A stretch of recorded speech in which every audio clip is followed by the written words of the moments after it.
as he is like putting clothes on you. You know.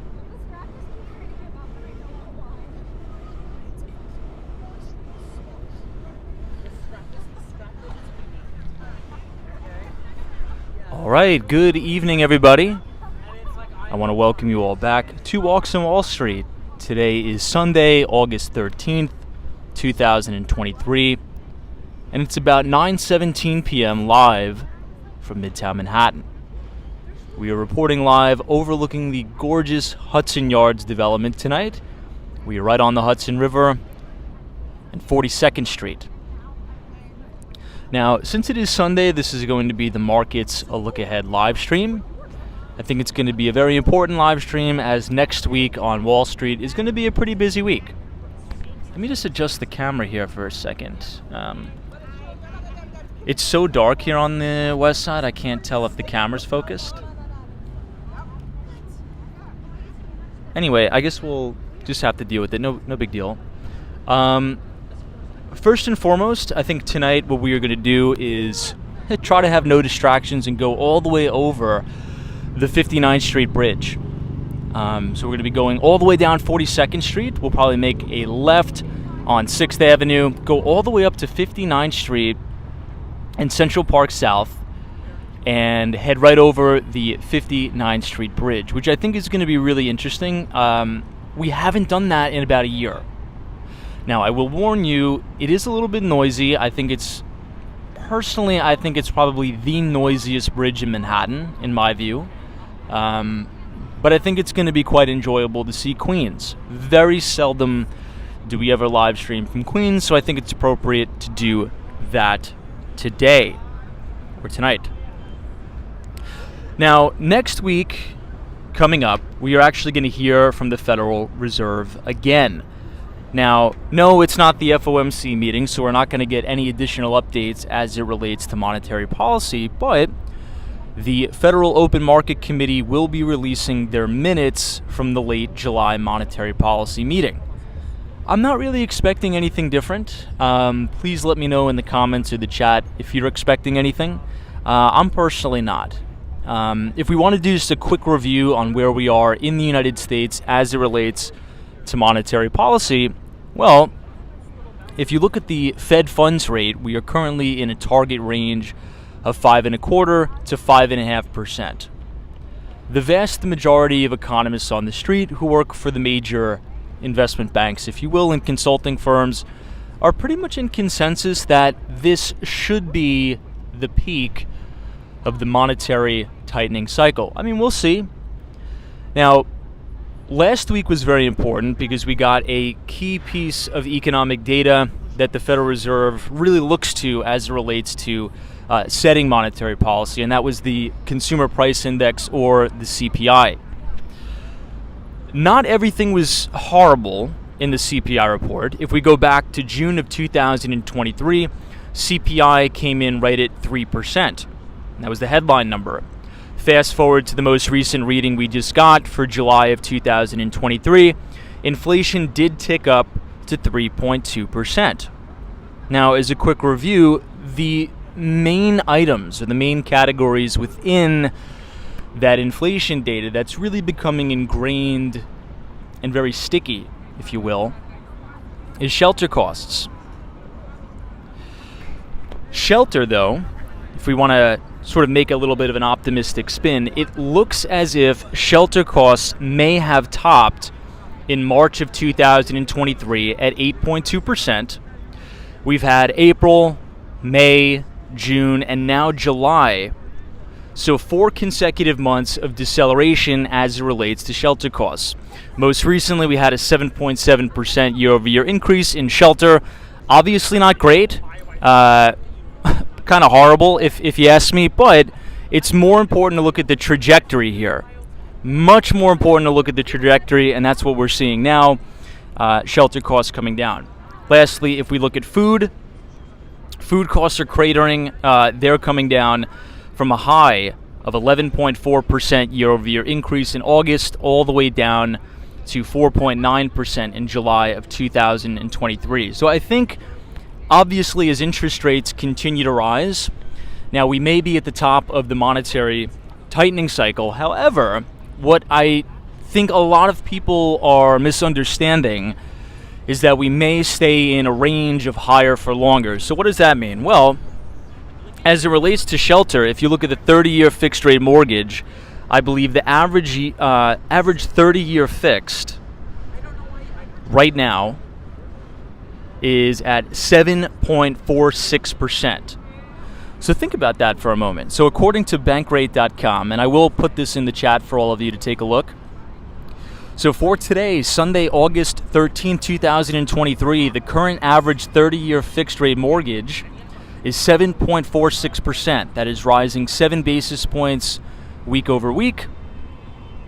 And we're pretty much at historic highs if you look back about 10 years. Now, if you expand that time horizon even longer, these are still relatively low interest rates for a 30-year fixed if you compare it to, the 80s and the like, and even before that, right?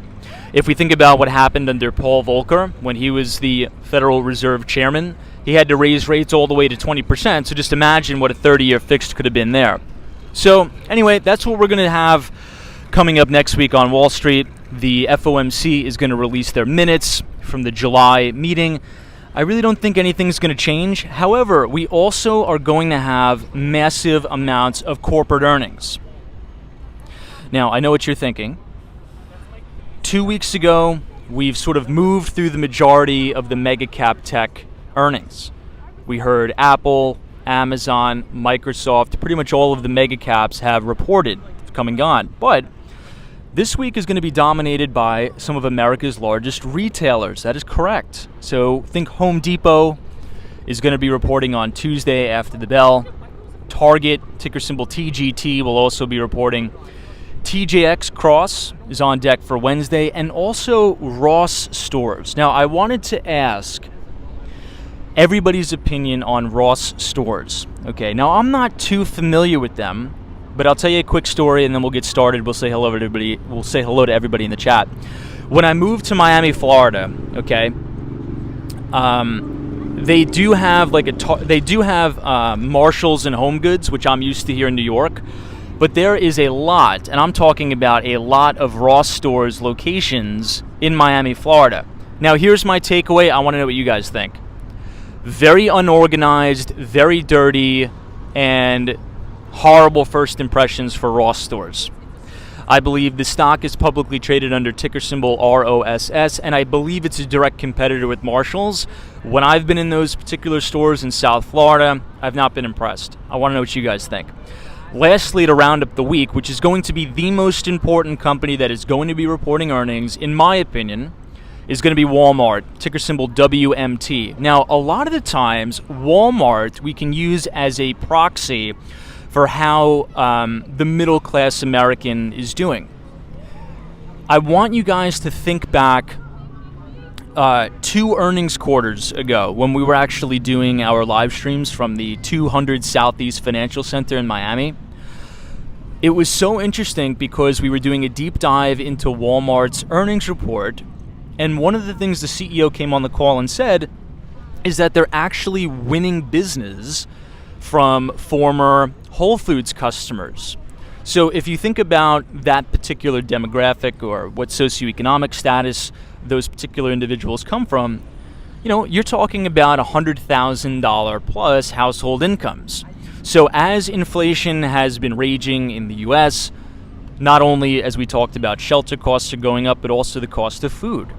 You're starting to see even wealthy and middle-class Americans trade down and start shopping at Walmart, start shopping at Target, which I think this trajectory could continue in the next earnings quarter, and I think Walmart is actually going to have a better than expected report.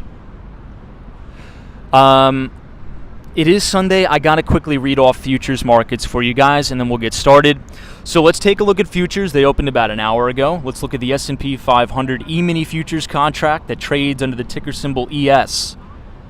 We're opening right at the 50-day moving average. Markets are about flat. We're up about 3 points on the S&P, trading at 4,484. We'll take a look at the Dow Jones Industrial Average, or the Dow 30, ticker symbol YM for the futures contract there. We're also flat, up about 20 points, trading at 35,370 on the money. And last but not least, let's look at some high beta growth stocks.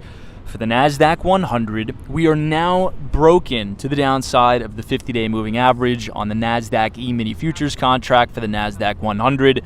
Right now, we opened up about 18 points, trading at 15,100 even. Okay, so I'm going to go ahead and close up my laptop. For those of you who are just joining us, we are going to be headed over the 59th Street Bridge to Queens, which I'm really excited about. So allow me 1 minute, and I will say hello to everybody.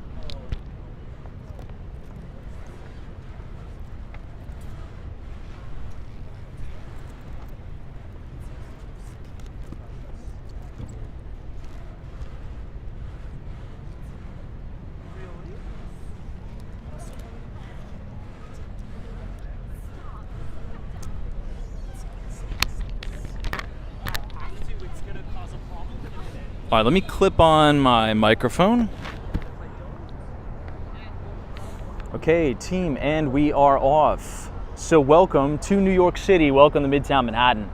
We are overlooking the gorgeous Hudson Yards development. Whoa. It was like a big wave that came and it lifted up this sewer thing. Anyway, we're right next to the Hudson River, which is gorgeous tonight. You see all of the boats. It's a very clear night. You can see all the way to New Jersey. Now, who was woken up last night, if you're in the New York metropolitan area, by that massive thunderstorm we had? It was crazy. There was thunder, there was lightning. Started around like 2:30 a.m. Lasted about 45 minutes to an hour. That was probably one of the worst thunderstorms, lightning storms I've ever seen personally in New York. It was wild. It woke me up. All right, let me say hello to everybody in the chat. I see my good friend Richard Vogel is here. NJB RDI is here. Brian British Gray from Tampa, Florida. D, thank you for joining us. John Julius, the ABX girl from the Bronx. Long time no see. I trust you are well. John Casey, good to see you. Atomic Punk NYC. Deborah, thank you for joining us. SK Solo Flyer. Pete NYC. Jeremy Price, buy the book, EBITDA. Wow, long time no see for you, man. Handsome Devil, thank you so much. Who else we got? Hey, my good friend Sparks Carnival. Thank you so much for joining. All right, we are going to cut directly through the heart of Midtown Manhattan, through Times Square, but there's going to be no distractions. I promise you guys that. I'm not going to get distracted tonight, and I will take you all to Queens. Sally is here. What's up? Thanks for joining. Hey, thank you so much for your $2 donation. It says, please show one Worldwide Plaza. I will definitely try to do that for you, and thank you for the support. Thank you for your donation. Hey, Razzle Dazzle 786 is my uncle is district manager for Ross stores in Northern California. Wow. Super cool. Yeah, Razzle Dazzle, apologize for dumping on Ross stores there in the beginning, but I gotta be honest, I've never been to a Ross stores location before until I've moved to South Florida. And for whatever reason, at least the locations that I've been in, everything is like, it looks like almost like a bomb hit it. Do you sort of know what I mean? Like everything that's supposed to be on the shelf is not. It's all over the floor. And if I compare it to going to a store like Marshall's or TJ Maxx, I feel as if Marshall's and TJ Maxx is a little bit more, I don't know, maybe organized. I don't want to say upscale because they sell all the same things, right? They sell all the same things, but I don't know. I just feel as if maybe like the floor plans are a little weird. But again, maybe this is exclusive to South Florida. I could be wrong, but Razzle Dazzle, I'm so happy that you're joining us tonight, and I'm happy that you moved from San Francisco to New York. Hey, thank you so much for another $5 donation. This is One Worldwide Plaza is my favorite building. I miss it so much. You are very close to it. I just want to see it again live. Well, let me know if you put in the comments where it is. I'm actually not even too sure where that is, but if you put the cross street, like 42nd Street and 10th or whatever, I will go there. And thank you so much for your very generous donation. I appreciate you very much. Hey, big task at hand. This question, Tom, what do you think about New York City townhouses? I think townhouses are fantastic. Are you in what regard do I think about them? Is your question? Are you looking at buying one? Is that sort of what you're saying? If you could afford it, they're great. I will say this. I have a really good friend who's has done very well for himself. And he owns a townhouse. And they're like cash furnaces. Because they're very old. They constantly need updating and fixing, from my experience knowing this guy. So is it a trophy asset to have in New York to say, hey, I own a townhouse in New York? Yeah, absolutely, particularly in Manhattan. But it's expensive. The maintenance is particularly expensive, from my experience. But I think they're beautiful.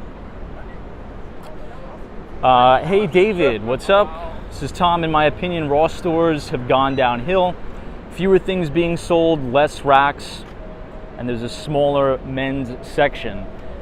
Yeah, I mean, every time, and maybe do a little bit of a comparative analysis, because this company's on the chopping block.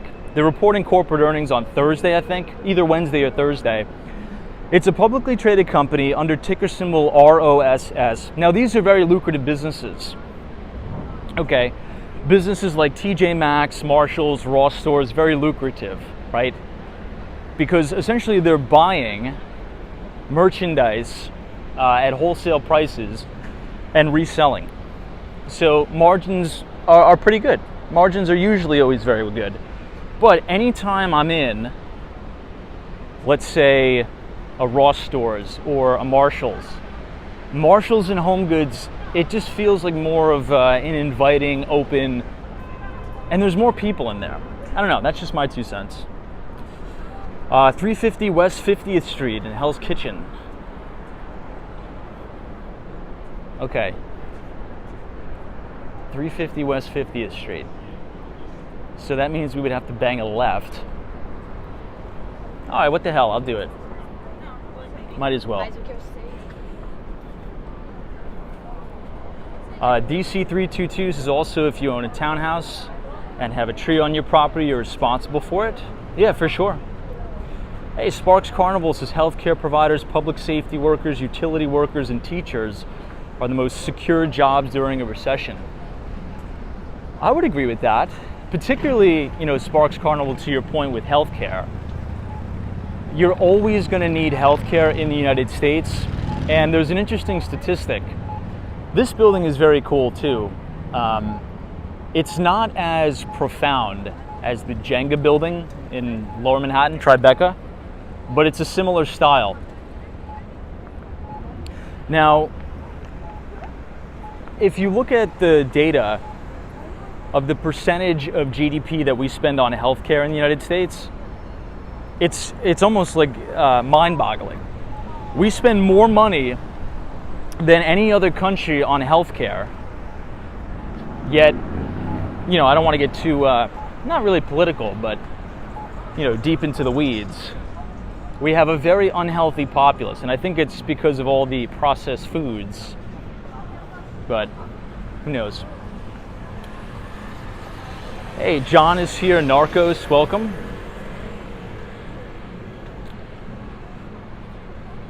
Thank you for joining us. Sunshine After Rain, thanks for joining. Jafet Perez says, Tom, did you get to go to Queens last night? No, we made it right to the entrance of the 59th Street Bridge, and then the phone ran out of gas. So we are going to be steadfast going there tonight, but I got to take a pit stop West 50th Street in Hell's Kitchen for our pal here. All right, let's try to make a move around this crowd. This is actually an NYPD police precinct here.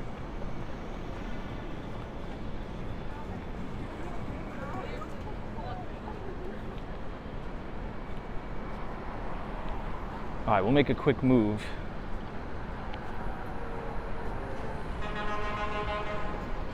But yeah, it'll be interesting to see. It'll be interesting to see how they report. But what I'm most interested in this week is really the big two. So if you talk about big retailers in the United States that many analysts on Wall Street will look at to sort of use as a proxy gauge for the health of the American consumer, number one, well, I'll say it's a tie for number one. And let me know what you guys think. It's Home Depot and Walmart. Now, Home Depot has done extremely well, particularly since the start of the pandemic. Now, why might that be? Right, we've talked about this before. I'll quickly show you the precinct here. Very original building. It sort of looks like an old precinct from one of those old shows that you see. You have these green lights here. But during COVID, Home Depot did really well. Now, why might that be? Well, you had artificially suppressed interest rates. Once the coronavirus happened, the Federal Reserve took interest rates, held them near zero.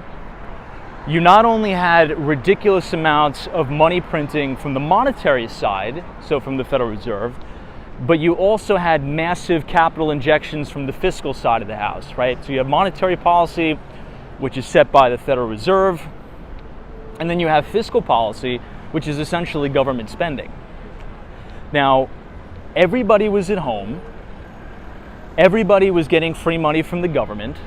Interest rates were artificially suppressed. So what happened? Well, everybody started to buy homes.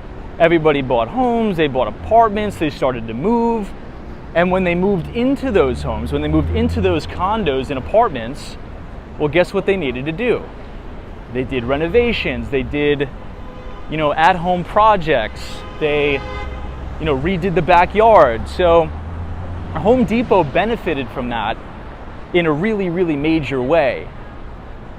So here's what I'm thinking, and I want to know what you guys think.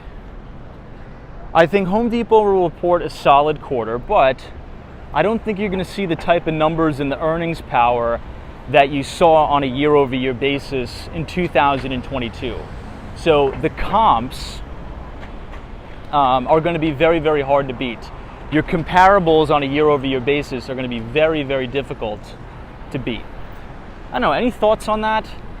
It seems as if still, we talked about shelter costs remaining high but coming down a bit. But I feel as if people have really gotten that, home renovation, home remodeling, and working on the house. A lot of that stuff is out of their system, in my view anyway. Hey, Islanders, and they were considered essential. Username Schmoozername says, Tom, lumber went crazy during the peak in the Big C. It did. You're right. You're 100% right. Lumber prices and lumber futures went wild. But that was really like a mini bubble, right? And we sort of saw that in the CPI report. Commodities prices got crushed. So, if you have TradingView, a Bloomberg terminal or whatever, look at lumber futures. You'll see it's literally went like this. The classic, if you've seen the market cycle analysis graphs, if you will, it literally follows that to a T. Hey, Audra says, no home remodeling on pause. Nako says, are people spending money to fix homes and then sell them? That's another big business too. The home flippers, that's a really good point. I didn't think of that actually. That's a really good point, because when rates and when money is very cheap, there's a lot of speculation in the housing market as well from people trying to flip houses. So that is a very, very good comment. Hey, Dr. Murray Hill, MD, this is Tom. The building you're looking for is on 50th or 49th between 8th and 9th Ave. It's an old tan stone building with an oxidized top. All right, we'll go over here. We'll try to find it. We'll get it.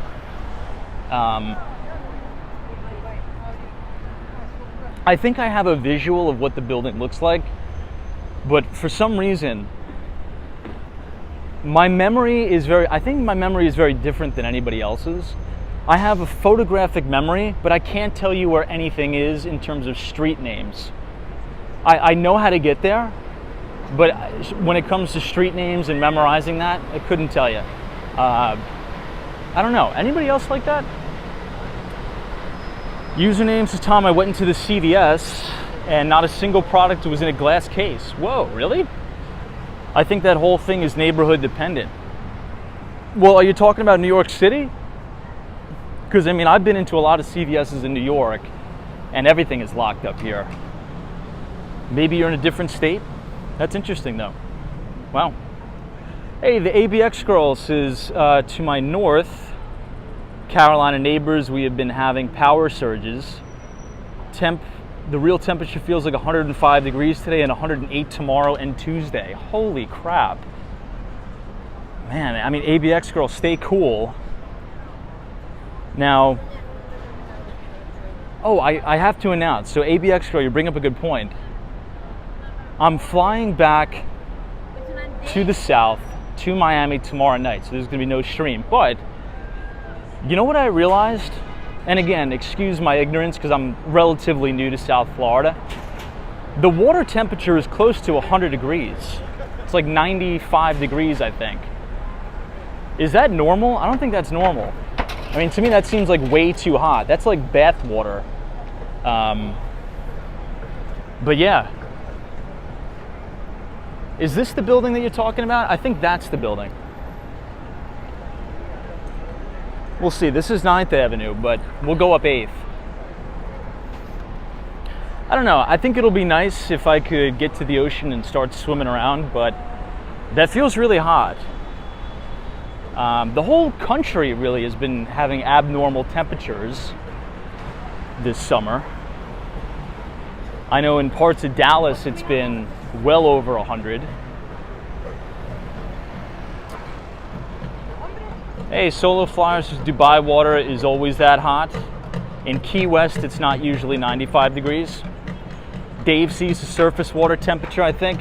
You know, Dave, I think you're right. As you dive further deep under the water, obviously it gets a little bit cooler, but still, I mean, if you're putting your feet in the water in Miami Beach and it's 90, 95 degrees, whoa, that's wild. All right, looking ahead, this is the Port Authority bus terminal. Hey, Jay Grant says the Hill Country has been so hot lately. Black Valley says dangerous water temps for the start of the hurricane season. You know, that is another article I read today in the Wall Street Journal. That is a problem, particularly for, you know, states bordering the Gulf of Mexico. Because think about the hurricane reserves. I think states like Texas have nearly depleted their emergency reserves to pay for these massive, you know, natural disasters. So, you know, with above average water temperatures, you know, that means there could be stronger storms than normal. Now, please God, that doesn't happen, right? But I think that's something we need to be prepared for and something we really need to talk about, because that could impact financial markets as well. So hopefully this year, we will have a mild hurricane season. It was interesting because last year, Miami was really spared, okay, from major hurricanes. But at the very, very tail end of the hurricane season, Fort Myers got, oh man, hit so hard, and it was so heartbreaking to see that. And it was at the very, very end of the hurricane season. So I don't know if we have any viewers from Fort Myers, but it was such a heartbreaking storm. It just, I mean, the before and after photos were just, I mean, it reminded me of almost Hurricane Sandy a little bit. If you ever looked at Long Beach, New York, during the before and after, it pushed so much sand and water up into the street. It was crazy. If anybody's ever walked Long Beach, which is a town in Nassau County, after Sandy, like a couple days after Hurricane Sandy, there was quite literally about a foot of sand in the streets. Wild. Okay, everybody, we've reached 8th Avenue and 42nd Street. We're going to take a quick detour and go up to 50th Street and 8th to see this building, but you're looking at the Port Authority bus terminal as well as the New York Times building. Now, one of the things that they did here is expand the pedestrian walkway right here. So I guess I'll take you guys straight up 8th Avenue. Hey, Brian says people in Florida have to buy chillers for their swimming pools to cool the water because it gets so warm. I didn't know that. Interesting. Troy says the pier in Fort Myers, Florida was completely gone, and the shopping plaza Times Square also gone. It's so sad. I vacation there a lot. Yeah, I mean, Troy, you're right. Now, speaking of natural disasters, what was also really horrifying, if you look at the before and after photos, is what happened in Maui, Hawaii. I mean, it was almost, not to sort of harp on this, but I think it's important to talk about because it does impact, you know, the economy and financial markets. You know, these are small businesses that are getting wiped out. This is going to put a huge stress and strain on the insurance industry. And premiums are going up all over the country. And, you know, if you saw what happened in Hawaii with all these fires, I mean, my God, talk about heartbreaking. It almost didn't even look real. That's really the only way I could describe it. I'm sure many of you would, you know, second that opinion. It kind of didn't even look like a fire went through there. It almost looked like some sort of a nuclear weapon went off. And I'm not trying to be, you know, over dramatic, but I mean, it was so destructive, and it resulted in so many deaths that I just can't understand. I was talking about this with a friend today.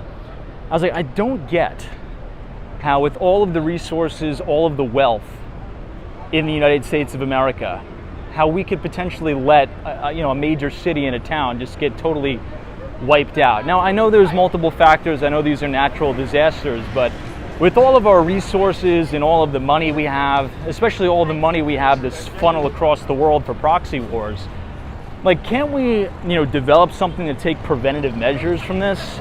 I mean, I don't know.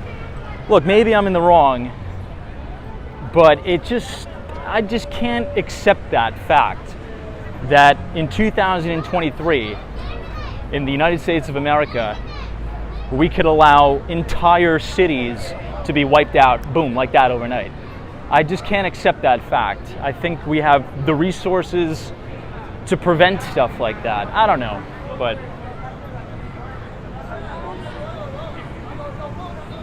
everything in Miami has ever been through a hurricane. Yeah, one of the hardest times ever was after Hurricane Sandy. You know, a lot of people don't realize, who are not from Long Island, particularly South Shore, like the destruction and the displacement that caused to many families, including mine.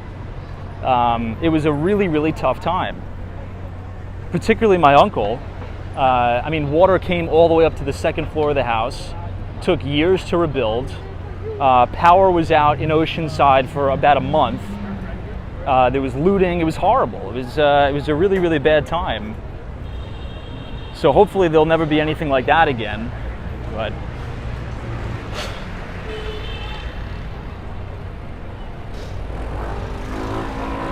yeah, Palos Adventures says Maui is the deadliest fire in U.S. history. It's crazy. Hey, SME Media says they are looking into why the warning system alarms did not go off in Maui. Alfonso S. says it's always hard to build infrastructure project in Hawaii because of environmental activists. Seems they have backfired on them.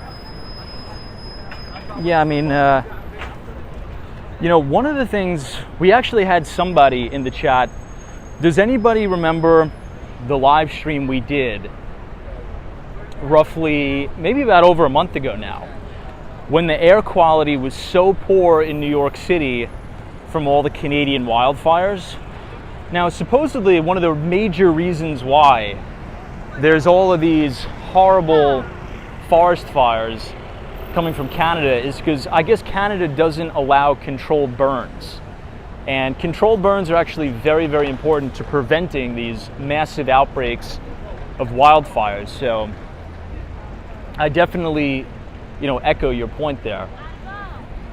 46th Street, 6th Avenue. This is New York City's Restaurant Row. It's a very cool and fun place to come. It is right off of New York City's Times Square. There's restaurants. It was actually Restaurant Week this week in New York City.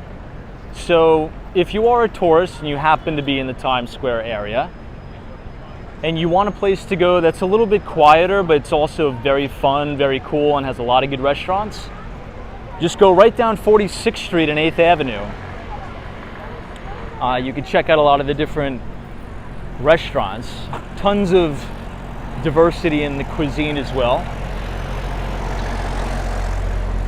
Hey, I see Steph UH. There are several state parks near me that do controlled burns. Yeah, it's important. It's really, really important to do that. But Steph, it's good to see you. Thank you for joining us and welcome to Manhattan. John's Bay Ridge has better restaurants. I'm sure they do.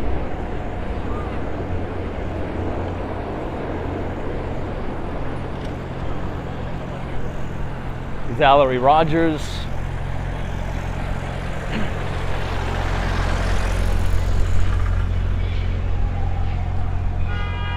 All right, let me catch up on some of the chats here. Hey, Young SC is loving. Says, Tom, you are very knowledgeable and educated. Thank you so much. Very nice compliment. I think too nice of a compliment, but thank you for being here. Christian says, hey, from Harlem. Good to see you, Christian. That was one of my first New York City apartments, was in Harlem. I was right off of, I was on 127th Street, very close to that new Whole Foods.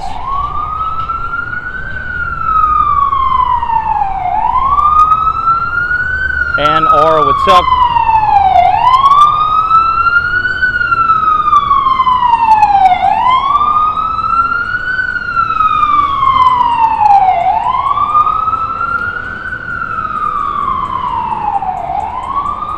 Yeah, Alley Star, it is noisy here tonight.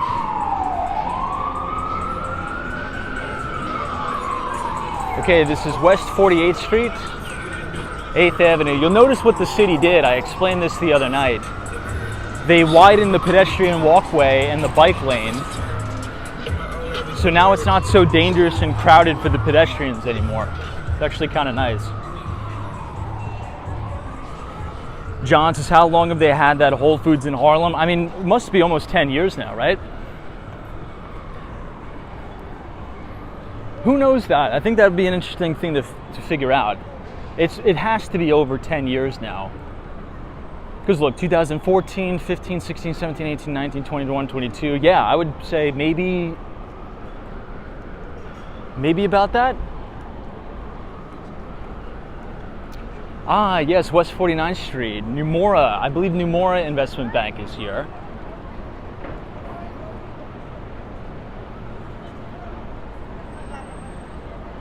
Now, was a really, really good trader who actually ran index options at Bank of America. His name was Raj Malhotra, R-A-J, and then his last name was Malhotra. Really good guy, very, very talented, and he used to run index options at Bank of America. Left to Nomura to build up the business, to build up the equity derivatives business and the equity exotics business here. I think he retired very early, but he is a very notable name on Wall Street. All right, but here it is. Hey, thank you so much for the $10 donations. This stream is making me cry. Thank you so much. God bless you. That is Roger, the One Worldwide Plaza. I miss it so, so much. Thank you. I think about the building all the time. Completed in June of 1989. Wow. Well, I'm glad you enjoyed it. We might as well take a little bit of a walk to the lobby then. But thank you for your donation. Yeah, this is a very unique building. I've never been in here though. We might as well just take a quick peek around. Hey, Joyce Carter's here. What's up, Joyce? Robert is here. It's really cool because you have entrance to the retail spaces within sort of like the covered enclave here. Very nice architecture. Everything appears to be, I don't know what material you would call this. Maybe granite or not quartz. I'm trying to think of another potential name. Corian. Is anybody familiar with that material, Corian? It's similar to a granite material. One of my friends actually owns a Corian like distributor. Fun little fact there, but yeah, this is cool. I'd really never come here. This is very interesting. I see my good friend Techno Pink. What's up? Our management consultant from EY is in the chat tonight. Techno Pink from the DR. Thanks for joining us.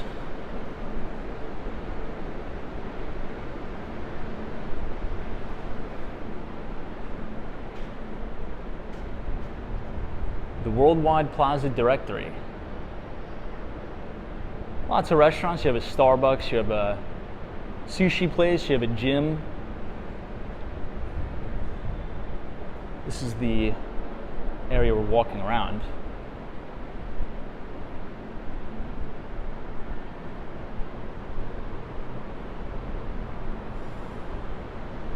Keith, Corian is man-made. I think, yes, you're right. Thank you for that, Keith.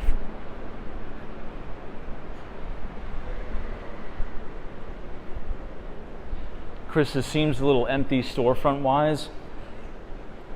It does, but it's also very late at night, and this is a big office building, so I would assume it's not going to be very busy on a Sunday night. But we'll do a walk around the fishbowl here, and then we'll head out.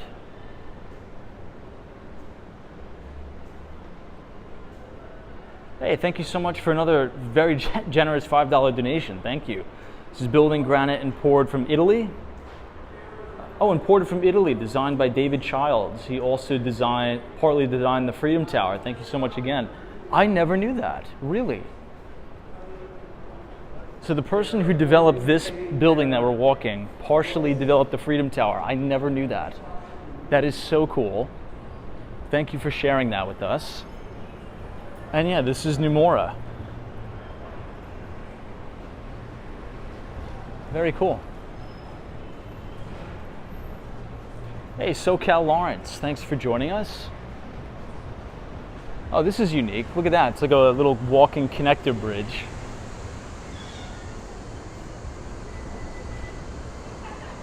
Hey, Joyce Carter, thanks for joining.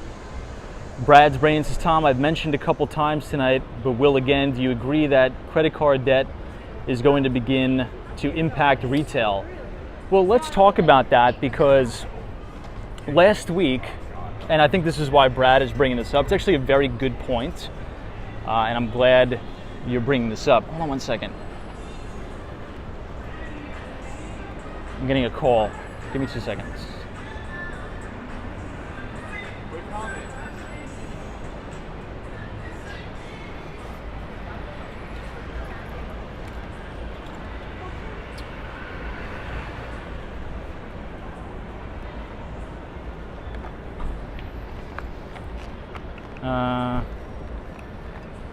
I usually put this on Do Not Disturb.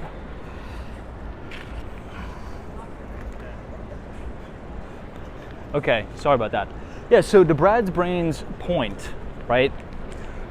Last week, we got some credit card data from the Federal Reserve.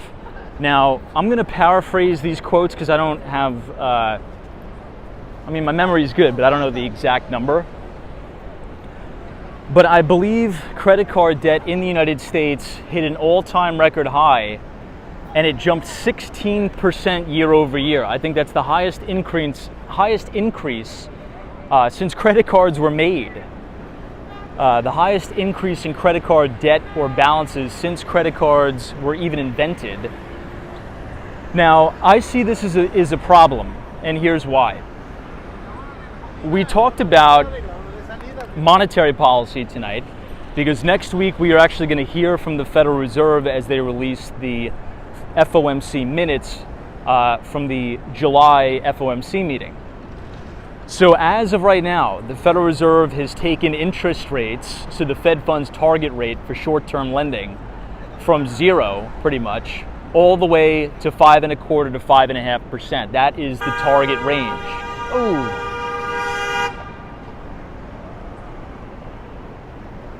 That was almost a rear end accident there. So the problem is, if you think about consumer debt is the worst debt to carry. You never, okay, if it's possible for you, you want to try to carry almost zero consumer debt.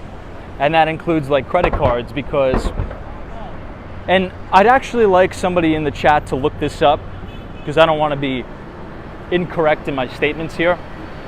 But I believe the average APY on a credit card today is right around 19%. It may actually be over 20% now.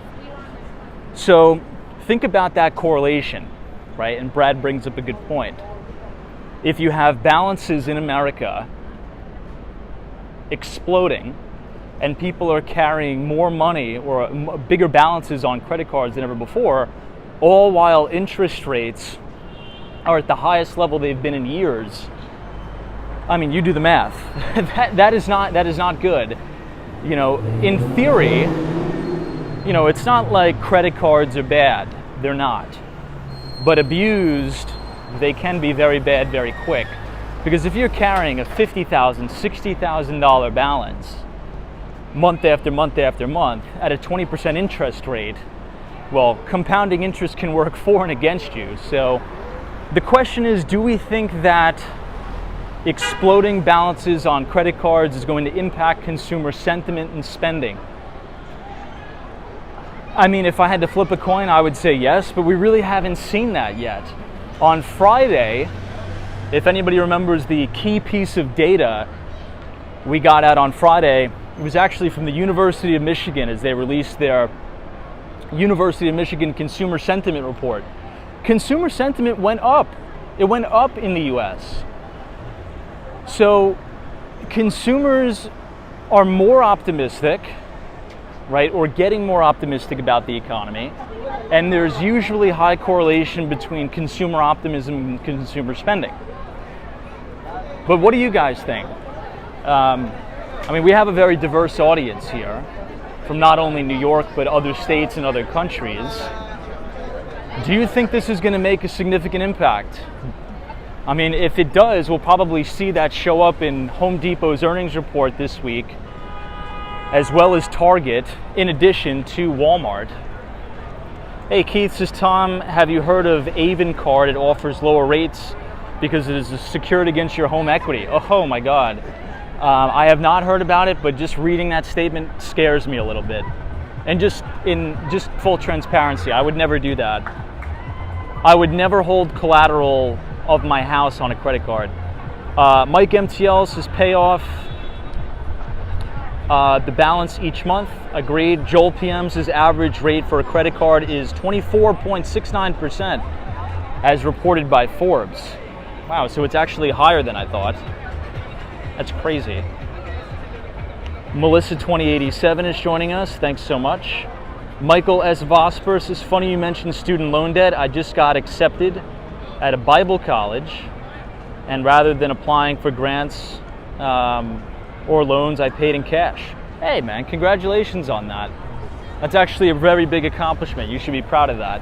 Not very many people could say that. Chinook Wins says, Tom, government paying average of 3% now on their massive debt, over $1 trillion per year now in interest alone. Will be interesting to see how they handle that with the higher for longer narrative. That's another very good point. Now, real quick, this is Junior's Cheesecake. The original location for Junior's is actually near Atlantic Terminal, Brooklyn. I used to take the train to Atlantic Terminal quite a lot and then walk all the way up to Navy Street to the Brooklyn Navy Yard. And this was before they had the Wegmans, this was before they built it up. This was when the Brooklyn Navy Yard was very industrious. There was a big power plant there. that supplied a lot of the power that goes here to Manhattan. Anyway, all right, we got to head to the 59th Street Bridge, so we are going to be steadfast on our way. But if you guys are enjoying the live stream so far tonight, feel free to leave a like on the video and click the subscribe button if you're new. We tend to do these live streams about 7 days a week, starting at 8:30 p.m. Looks like there's an HVAC leak here, air conditioning leak. So if you're new, feel free to subscribe. Feel free to leave a like on the video. Now, before we head over the 59th Street Bridge, we might as well give a little bit of a piece of Wall Street history here. There's like a massive leak going on in this building. So the building that you see right to the right, the Barclays Investment Bank, actually used to be Lehman Brothers. So I'm sure many of you have seen a lot of the financial crisis documentaries with all of the bankers coming out of 745 Broadway, right here at 7th Avenue, I mean. So this used to be the Lehman Brothers. So if you've ever watched the CNBC documentary, if you ever watched the Bloomberg documentary on the Great Financial Crisis of 2008, chances are there's a scene here with all the Wall Street Journal reporters, all the New York Times reporters, taking photos of all the investment bankers coming out of Lehman Brothers with their boxes, because they've all gotten laid off because the bank went under. Now, part of the deal after Lehman Brothers went under is that Barclays Investment Bank would take over the building. And ever since then, you had British investment bank Barclays take over Lehman Brothers' spot at 745 7th Avenue, right on the northernmost edge of Times Square. Kind of crazy, and it's almost September, and that means the anniversary of Lehman Brothers' collapse is actually coming up yet again. But yeah, right here on the corner, lots of very rich financial crisis history right here. Now, if we go up one more block, you'll see French investment bank BNP Paribas, which a few years ago, believe it or not, there was actually a helicopter that crashed right on the roof.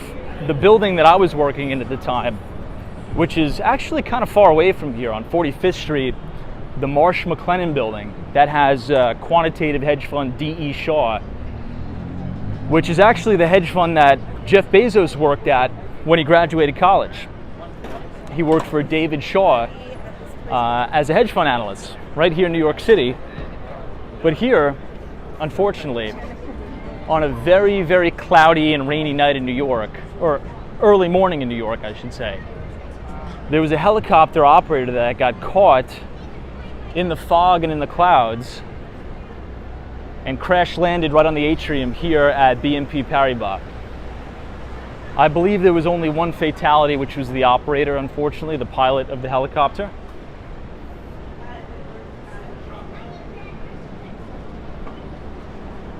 Since we're here, we might as well cross the street to show you.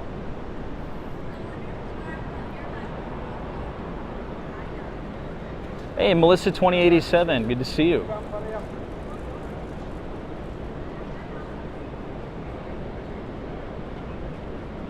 DC322 says Bank of America was connected to Lehman Brothers. Government bailout saved them, but not all of them. Yeah, they were like the sacrificial lamb, right? Dick Fuld was the CEO of Lehman Brothers. There's actually one of my famous, not one of my famous, but one of the most famous, I would say, speeches by Dick Fuld was when he was addressing a lot of his shareholders, and the stock of Lehman Brothers was getting heavily shorted.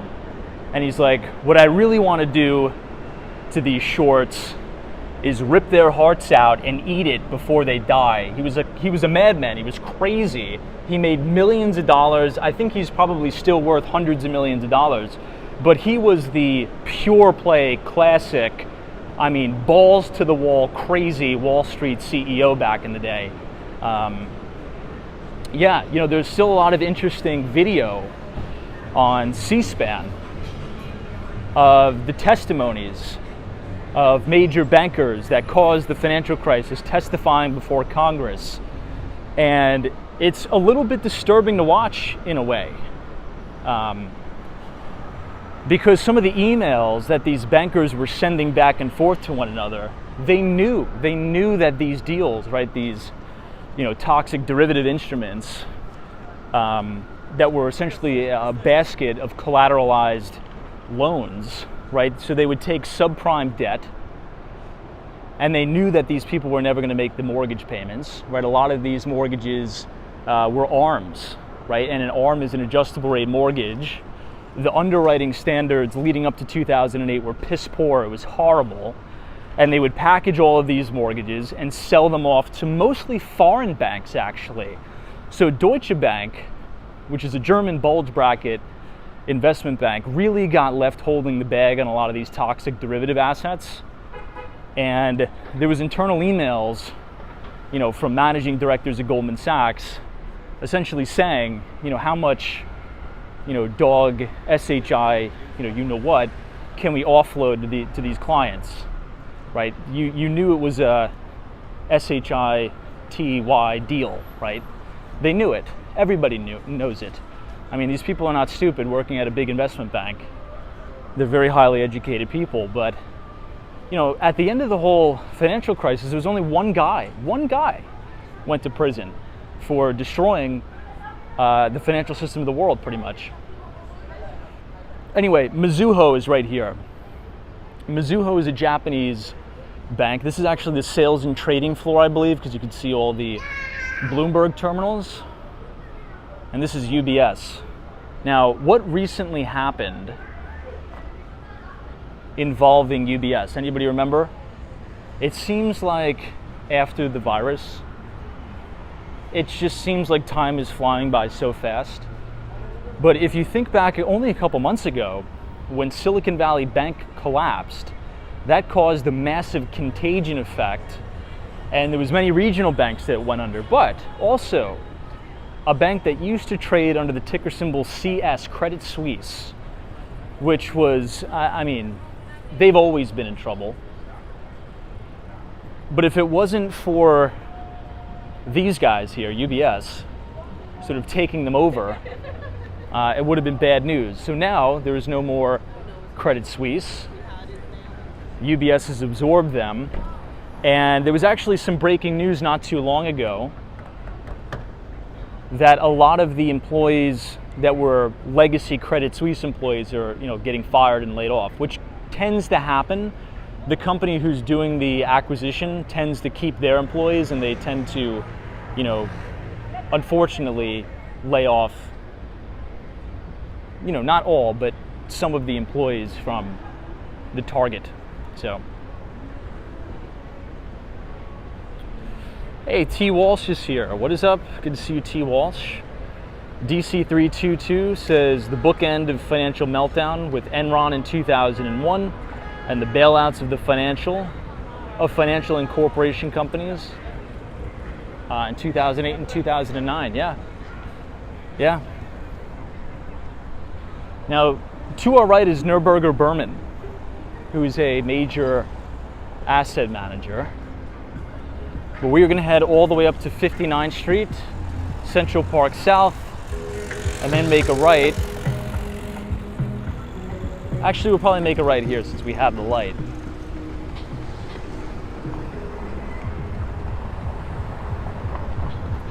Wow, my shell. This is Tom. Have you ever worked for a company that shut down? Mine is being shut down, and it's going to be scary being unemployed. Oh man. Well, I'm really sorry to hear that, first and foremost. That's really horrible. Hopefully you have a cash buffer or a cash cushion and you can collect unemployment, and maybe you're going to be getting some sort of a severance. I'm not too sure what your deal is, but look, I think first and foremost, to answer your question, no, I haven't. But I've worked for a company who was an acquisition target, and that was really scary too, because, when your company is being bought, it's all new management. So, imagine working for a company, and then every morning it seems you get a new email of an org change. hey, your director of enterprise sales is fired and now it's going to be this new guy. And you're constantly worried every day that, oh my gosh, we have a new director of sales. He's just going to hire all his friends. And I get that. And I've been through that once. So I can definitely relate. But I don't really want to give a piece of advice because you guys are probably all much older and wiser than me. But in my short life so far, I've noticed that any situation that I was really stressed out about and freaking out about, when I looked back on it, it was like, dude, you're going to be fine. You don't have to worry. So, I mean, it's easier said than done. I would just say don't worry about it and focus all of your time and energy, instead of being worried and being in a position of scarcity, I would go out and double down and triple down on trying to find another job, right? I would be going on LinkedIn, messaging people, messaging competitors, telling them your situation, and just networking. You never know. It only takes one. It only takes one person to give you a shot. So hopefully it'll work out. I'm sure it will. I wouldn't stress about it too much. This is a gorgeous building. Look at that. Beautiful here. Hey, David C. Randall, this is Tom. I worked for 2 companies that either sold, went out of business, and yes, it does work out. It's a big stress bomb, right? It's a big stress bomb at first, but I think when you look back at it, you just have to tell yourself, look, I worked at this company and I performed well, so I'm a competent individual that is capable of getting a job and excelling anywhere. And it's not the end of the world. And if you look at the data now, it's not like it used to be in the 70s and 80s, right? Where people would, work for General Electric and they'd work there for 50 years and retire with the pension.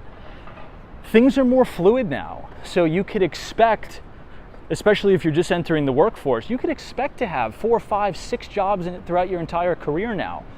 That's normal. So in addition, if we want to just continue on the line of optimism here as we come up on the Cartier building, if you want to get a big pay raise, very, very seldom will it ever come from the employer that you currently have.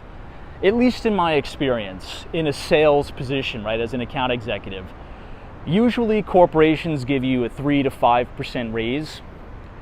If you look elsewhere, particularly at a competitor, chances are if you get a promotion, right, you never want to make a lateral move, in my opinion. You want to try to go to a competitor, another company, but get the next position higher. And if you do that, and if you jump around every 2 to 3 years or so, you're going to get like 20% boost in salary every single time. That's what I did when I was young. I was an account executive. I worked at a company for 2 years. I crushed it. I knocked it out of the park. And then you bring a proposal to your boss. And if you say, hey, this is what I think I'm worth, and if they don't give it to you, you start applying and working other places. It's nothing personal, right? I think in the sales world, the goal is to make as much money as possible by selling and providing a great service. And you have to look out for number one. And number one is yourself, because you have a family to provide for, and you want to excel, right? You want to do good, you want to move up the ranks. So don't be afraid to always be open to different opportunities. That's not being unloyal to companies. Everybody does it, right? And if you pitch it to your higher ups in that way, say, hey, this is nothing personal. I've done a great job at this company. I was a top performer. I know you want me to do well. I want you guys to do well. That's why I'm taking this other position. It has a $50,000 bump in salary, and I'm going to take it because I need to support my family. I want to excel in my career. And people will understand. People who hold grudges against that are sociopaths, and those are kind of people that you probably don't want to be hanging out with anyway. If you go and tell your boss, I interviewed with XYZ company, and they're giving me a $50,000 salary bump, and I understand and appreciate that you guys can't give that to me here, I'm going to respectfully take that opportunity. They should be happy for you, man. At least I would. I would if I had employees. You know, you want to see people do well because what goes around comes around. Anyway, this is the corner of 5th Avenue and East 53rd Street. This is a gorgeous piece of architecture here in Midtown Manhattan. This is St. Thomas Church. Look at the beautiful detail on the doors here. This is one of my favorite churches in the entire city. Hey, walking Minnesotas as your employer is rarely loyal to you, unfortunately, so you have to stay loyal to yourself. Loyal says 32-year UPS employee, pension at $3,500 now, will climb to $6,000 with another 10 years. Driving is physical and gets challenging as you get older. Well, dude, congratulations on your success. That is fantastic. And you deserve every bit of that pension because it is not an easy job, as you said.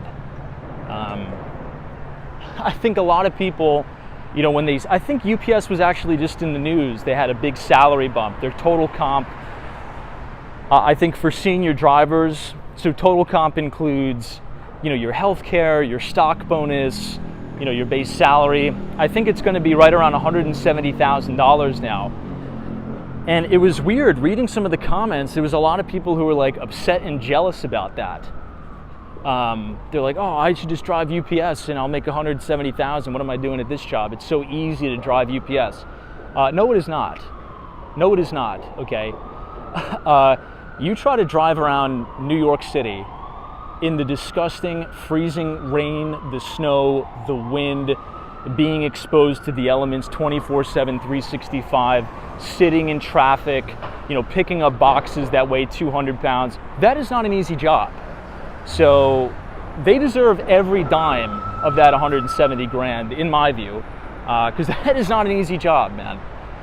I have a buddy who's a UPS driver on Long Island, and in the winters, it is a very, very strenuous job. This is the University Club. This is another one of my favorite buildings in the city. Beautiful here.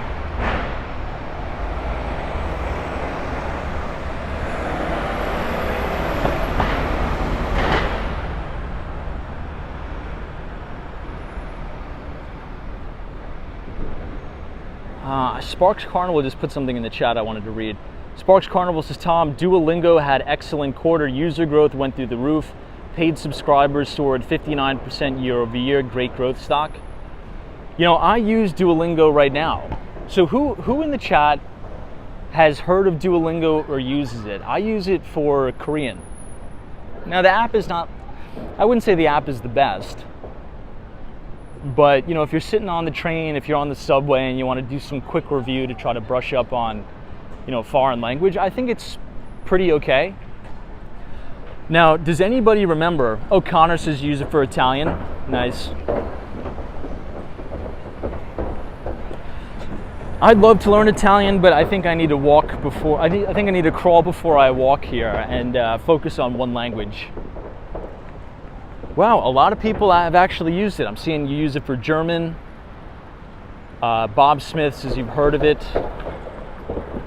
Will says, Tom, what do you think about unions? So I was in a union. I'm not sure, I think I told you guys that. So I was in a union in New York City, a telecommunications union, and I got on-the-job training. I learned all about networking. I learned about MPLS networks, which is multi-protocol label switching. I learned about SD-WAN. I learned a lot about the telecommunications industry from being in a union. This is the St. Regis Hotel,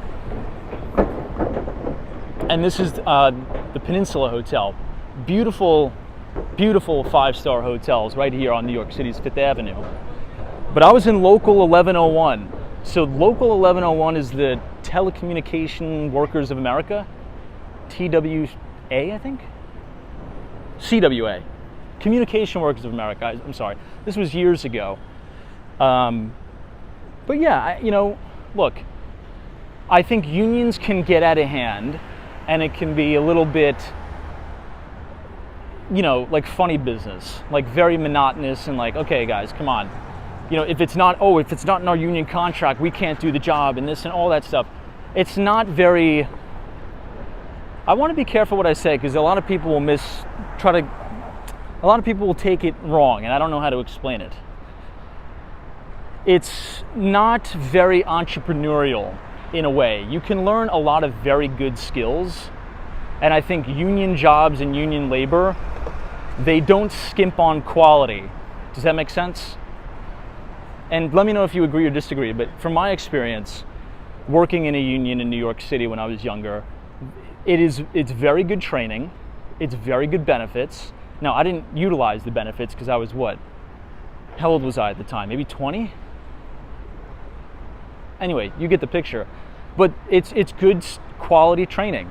Now, for me, it was hard skills for, learning about telecommunications networks, learning about, spectrum auctions, and also learning sales, right? So we would go to sales trainings and they would, show you how to cold call, what scripts to read, how to deal with customers, how to give a good customer experience. But, depending on what union you're in, they could really also break balls in a way and be very abrasive to the growth of companies. And so I'm a little bit mixed, but if I had to give like a clear statement on it, I would say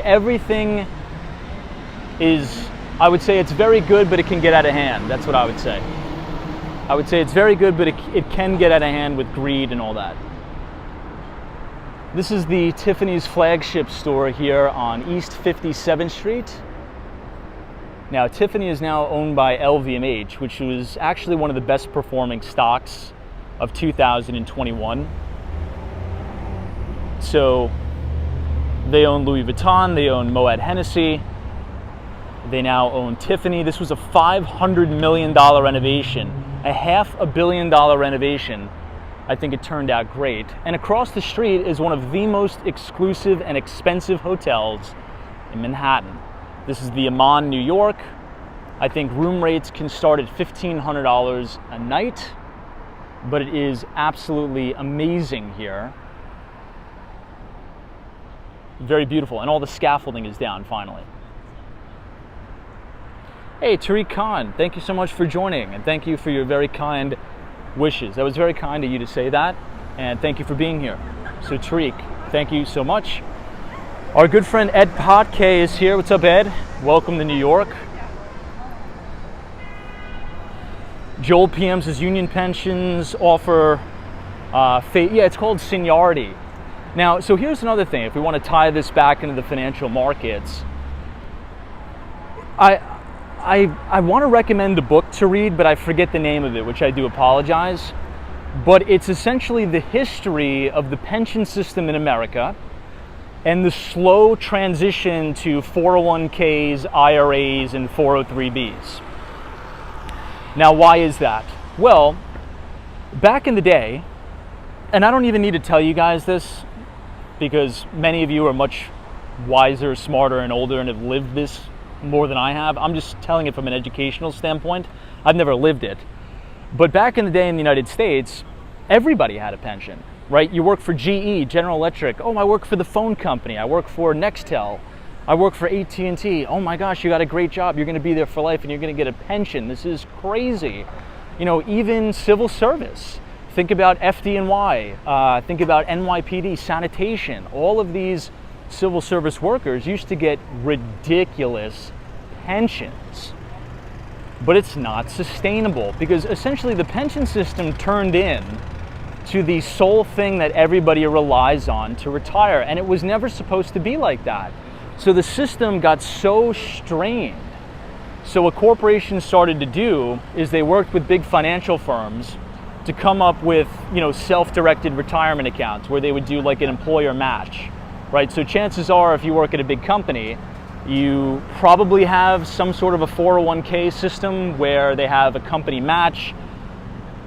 Most companies will match you up to like 3 or 4%, and there's no more pensions. It's sort of on you to save for your own retirement. That's why if you look at some of the tiers, it's called tiers in the pension system. If you're a New York City cop, if you're a New York City firefighter, sanitation, MTA, even if you're Nassau Suffolk County Police, if you get the job, you got to look at which tier your pension system is. So the tier 1 pensions in New York City, there's a few select individuals that get, almost $300,000 a year for life. Now that's not sustainable. Nowadays, it is much, much less than that, and you have to contribute more and more and more into your own retirement. So that is sort of, one of the many reasons why you have a lot of these self-directed retirement accounts now, because pensions are not sustainable. It got way too big, and many pension systems operate at a severe deficit. If you look at CalPERS, I believe CalPERS is the largest pension system in California for the teachers, I believe. I'm still trying to think of the name of that book, but if you just do some Google searches, maybe of, start of 401ks or history of 401ks, I'm sure you're going to see the book. But it was a great book explaining, the pension systems for companies like General Electric, AT&T, Bell Telecom, Nextel, and just how, pensions took down some major companies and municipalities too.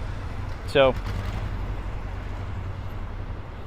yeah, Emmanuel says pensions are dead soon. That's for sure. The Celtics says a lot of people do not understand 401k and do not know how to save.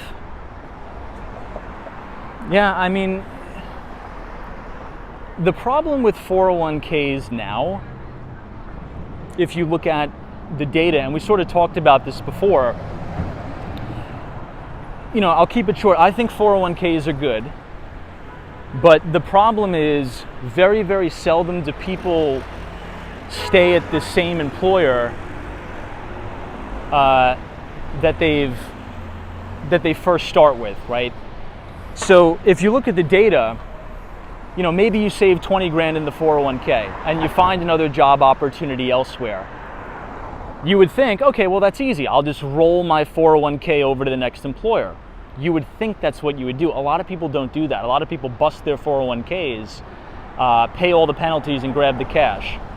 So, and sometimes the penalties could be like 300-400 basis points, sometimes even 5%. So, are they perfect? No. Would I contribute to a 401k? Now, this is not financial advice, by the way. I'm not a financial advisor. This stream is, for those of you who are new here, this stream is just something we do for fun after work to talk about the markets amongst each other. So this is just opinions. This isn't financial advice. But, I would just use your 401k up to the employer match. If they're going to give you 4%, match the 4% so you get the free money. That's what I would do. But I think you make a good point. Wow, Nako says it's a 10% early withdrawal penalty. Whoa. Sparks Carnival says the Palantir CEO said that he sees them becoming the most valuable enterprise software company in the world, and he's very confident on the stock. Well, there was that interview in Bloomberg, I believe, and we're going to head towards the 59th Street Bridge now, where the interviewer was talking to the CEO of Palantir, and the question was, what is the TAM of AI? What is the total addressable market of artificial intelligence? And you know what the answer was? It shocked me. It got me all hyped up. He's like, well, it's infinite. You can't even put a number on it. The TAM, or total addressable market, of artificial intelligence, AI, is infinite. And I think that's why you've seen a lot of this short-term hype around AI. And I sort of think about it this way. This is Park Avenue now. This is a gorgeous look of 432 Park. This is one of the most exclusive apartment buildings in New York City right now. Now, one of the ways that I look at this is from a very famous quote. I think Bill Gates came up with this quote. And the quote is the following: It's people severely overestimate what they can achieve in a year, but they severely underestimate what they can achieve in 10 years. And this plays out time and time and time again. Think about 2001, the 2000-2001 tech and telecom boom. I'm sure many of you were trading stocks throughout that period. I was only maybe 4 years old, maybe 3 years old then. But every company that had a .com at the end was trading at nosebleed valuations. Sometimes these companies were pre-revenue. They didn't even have any revenue. They had no earnings. And everybody thought every company with .com was going to be the next big thing, the next best thing. Well, then there was a massive bubble in internet stocks, and all of them, almost all of them, went to zero. Even Amazon went down 97%. But what happened 14 years later? I'll give you another really crazy example, just for some perspective here. I want you to log into your Bloomberg terminal, or pull up TradingView or MarketSmith, or however you get your charts. And I want you to look up Microsoft, ticker symbol MSFT, and zoom out on a monthly time frame. And I want you to tell me how long it took Microsoft to get back to reach new all-time record highs that it set in 2001. It took over 10 years. Think about that. So again, the market always overestimates what can be accomplished in 1 year, but severely underestimates what can be accomplished in 10. And if I had to make a bet, I think this is going to be the exact same thing with artificial intelligence and machine learning. I think you're going to have a sort of a phase one euphoric boom. There's going to be bubbles in sectors, in specific sectors that relate to AI. You're going to have all of these companies come out of the woodwork of AI this, AI that. They're going to have very little revenue, they're going to have very little earnings power, and they're going to trade like a rocket ship. They're all going to blow off, they're all going to crash, and then 5-10 years down the line, maybe even sooner, because technology has a faster adoption curve, you're going to have amazing companies emerge out of the ashes that are going to be, 25% CAGR in terms of earnings power, 50% CAGR in terms of earnings power. And these stocks are going to go up 1,000% in 5 years. And people are going to make a fortune off of this. That's what I think, right? And if you go back and study the history of financial markets, there's a great book called Manic,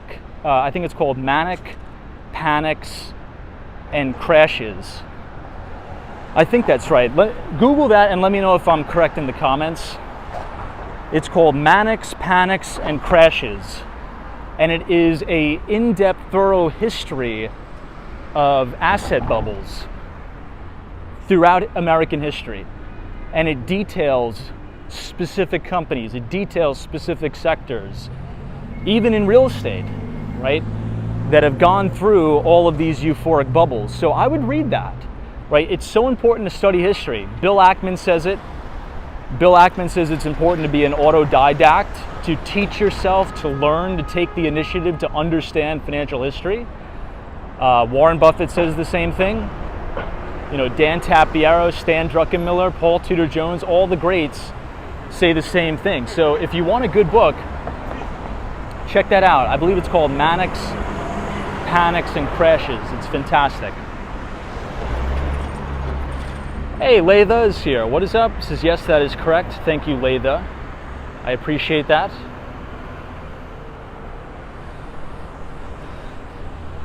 All right, sorry for that rant, but we are now close to the 59th Street Bridge, and this is a gorgeous, gorgeous bridge.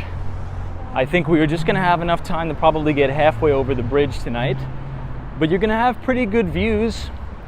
Now, you won't have the traditional views that you've seen as we've gone over the Manhattan Bridge and as we've gone over the Brooklyn Bridge, but you're going to see a different perspective of New York, and that's what I'm really excited to show you guys. You're going to see Roosevelt Island. You're going to see the tram, or the trolley rather, that'll take you over from Manhattan to Roosevelt Island. And then depending on the battery life, we'll probably just make it to Queens, and you'll see tons of new development product that is going up. Hey, Cindy Foley is here. What's up, Cindy? J49. Always a pleasure to see you.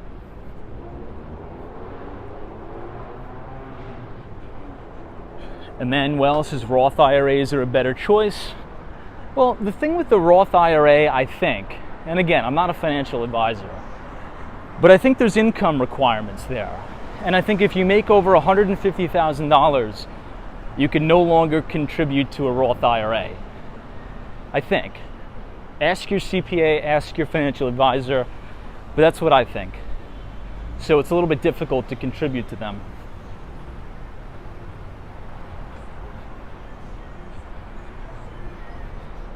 Hey, Evan Stevens says, so what does your new job mean for your streams?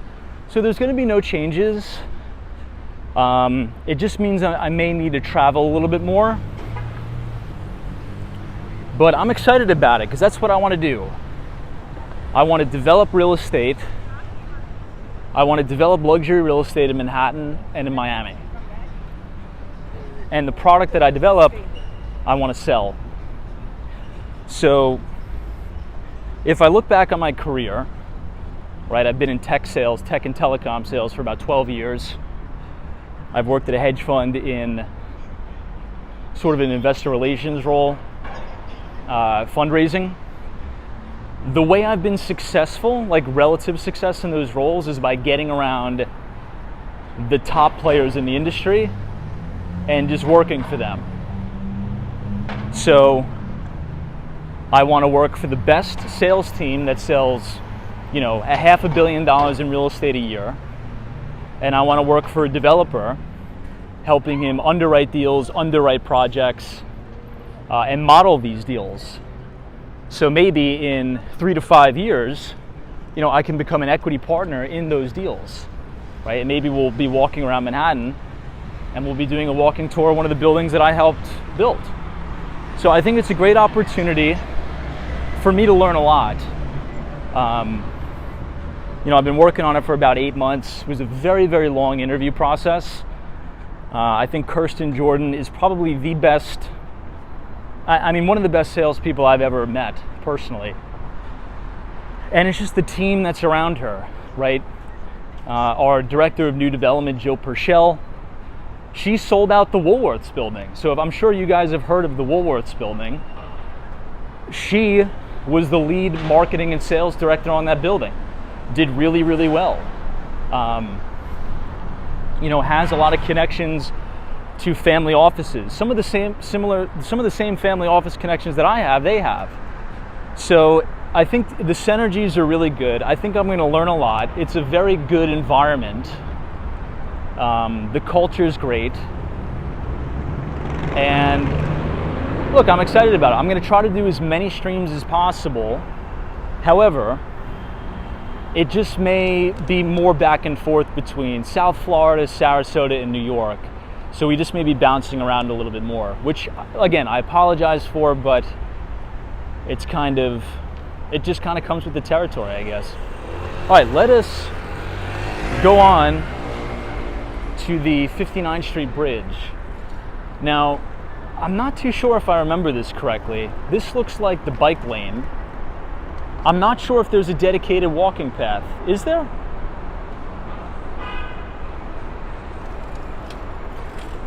I don't know why I'm forgetting this.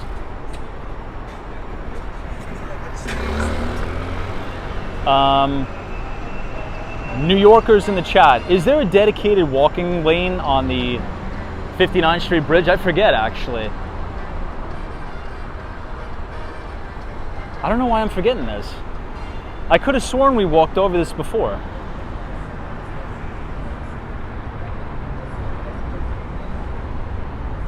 Is it really on the other side?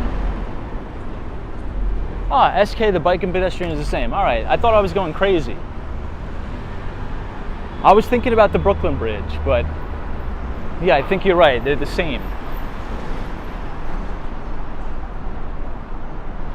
I know, this is honestly, I forget, Tom. I just remember it being very noisy. Oh, it's crazy noisy. But yeah, I think you're correct. I believe it's the same for the bikes and the pedestrians.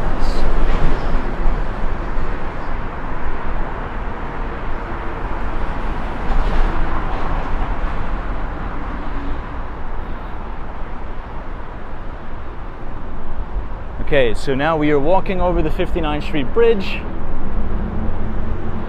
And once we're about halfway, you're going to see some really nice views of the city.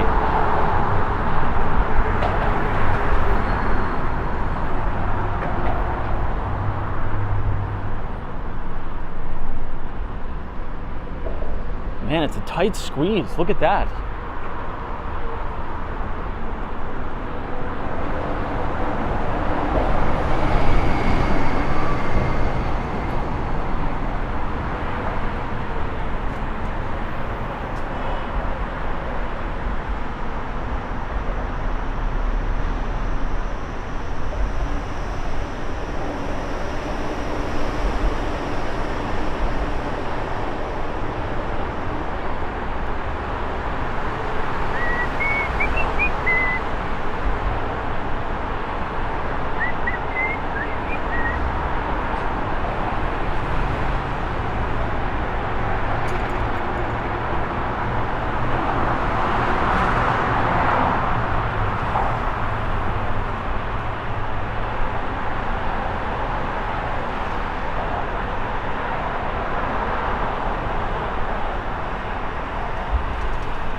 Okay, we are now on the bridge, on the main part of the bridge.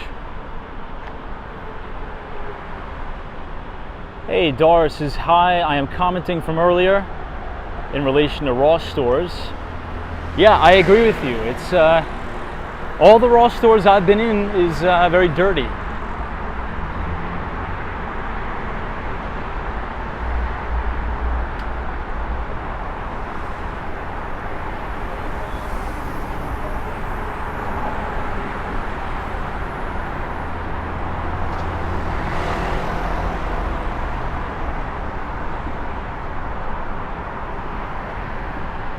You can see the East River from here.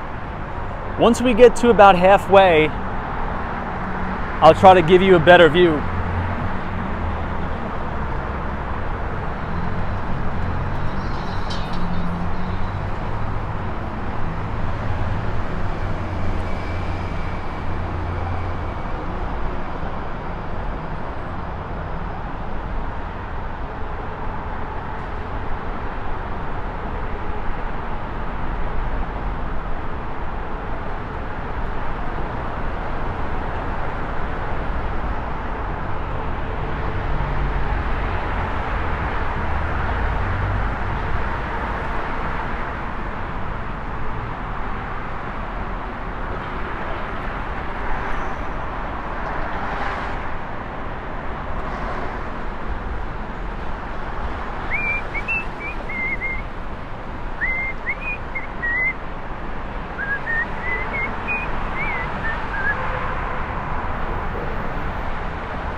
Ooh, this is a really good view. Check this out.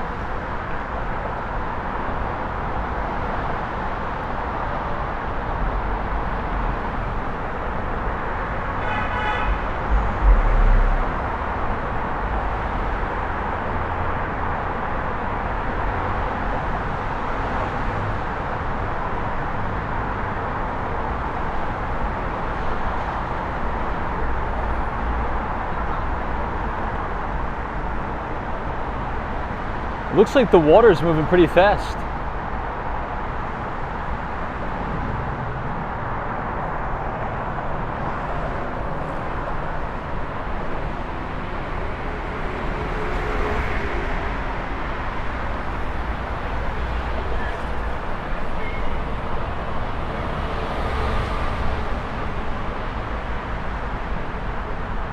Yeah, it's a very different perspective from the Manhattan and the Brooklyn Bridge for sure. Now, the view over this way is you're looking at downtown Brooklyn. I'll try to show you the facade of the bridge.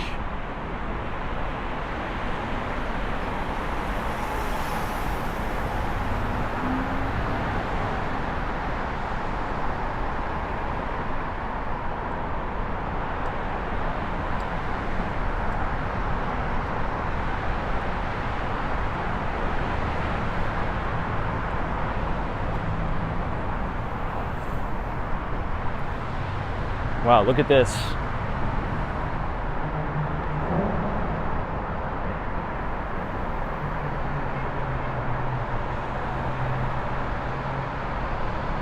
So peaceful.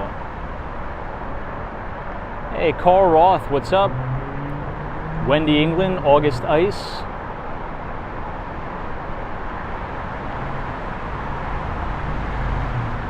FredEx.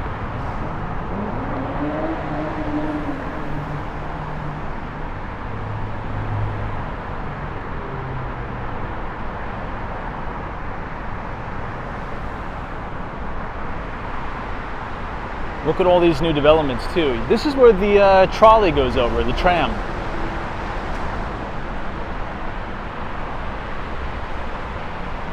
Hey, Colton Manning. Thanks for joining us. Appreciate you being here.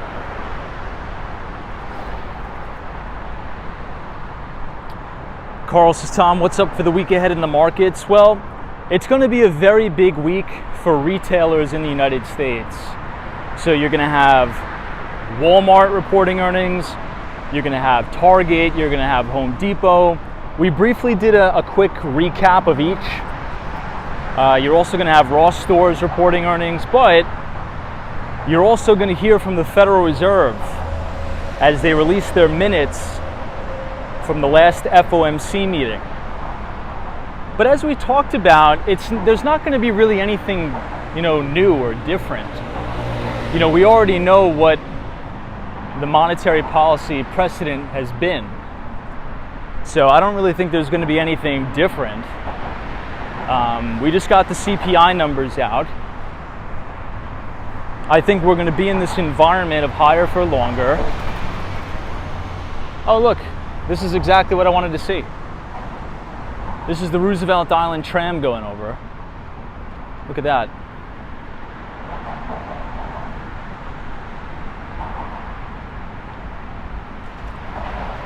Very nice.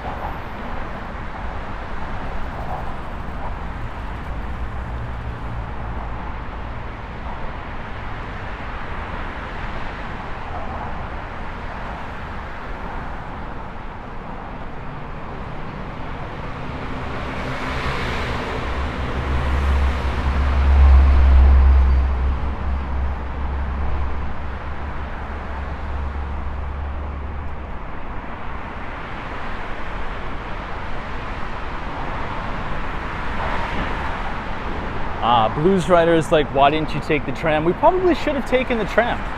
I think that would have been a little bit more interesting.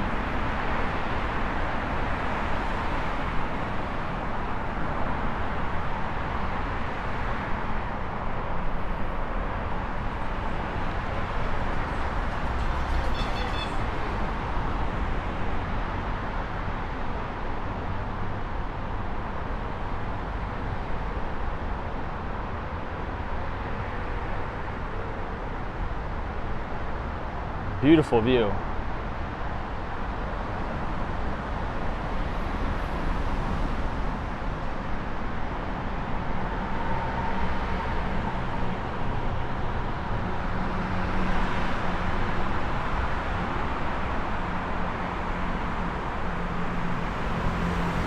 Hey, JPA.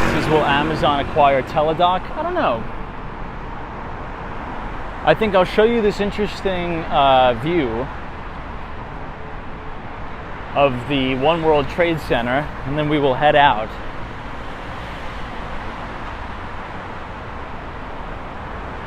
Teladoc was another one of those companies that got way too ahead of itself.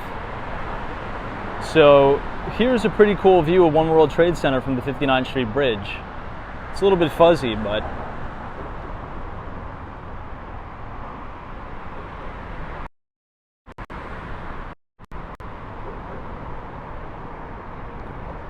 cool. Yeah, it's very unique. It's nice up here.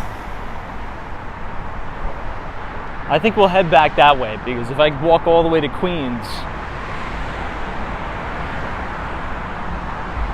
I'm gonna get home too late. Yeah, Jim says the tram is cool, definitely take it one night. I'm definitely going to.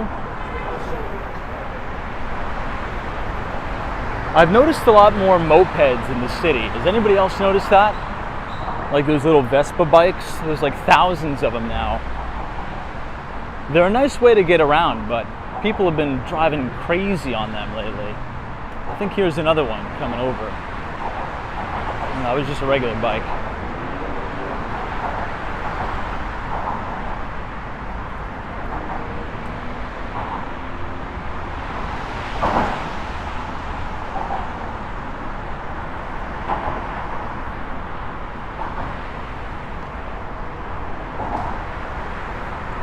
Hey, Ken Brockton, what's up? Good to see you.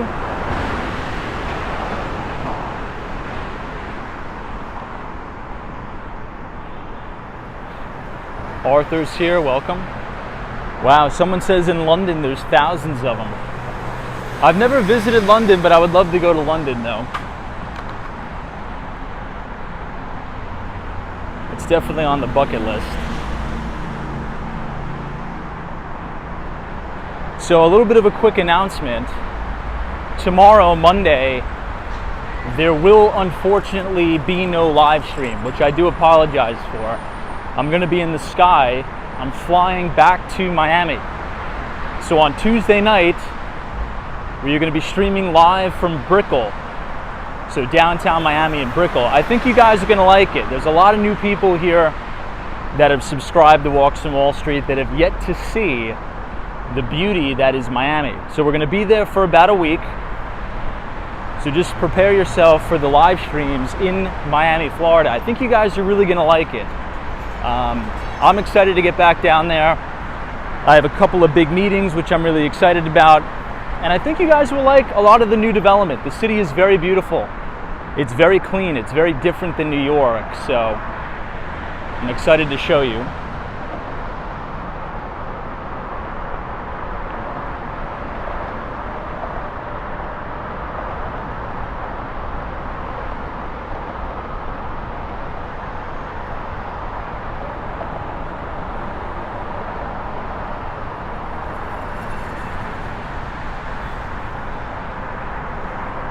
Troy Atman says, will there be a Sarasota stream? Maybe. I'm going to leave that to tentative. But I'm looking forward to Sarasota too. Sarasota, Florida is beautiful.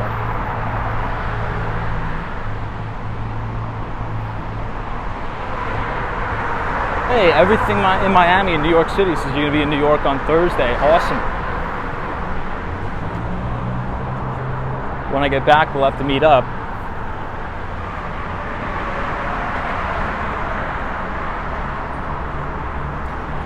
The LT Prod says, does anybody know what's being built down there? Well, it's going to be very similar to the High Line, but it's going to be the East River Park. So it's going to be an outdoor pedestrian space that's going to be magnificent. When that's built, we'll have to do some live streams from there. So imagine like a big elevated walkway. Here's another one of the Vespas. Imagine like a big elevated walkway, but on the East River.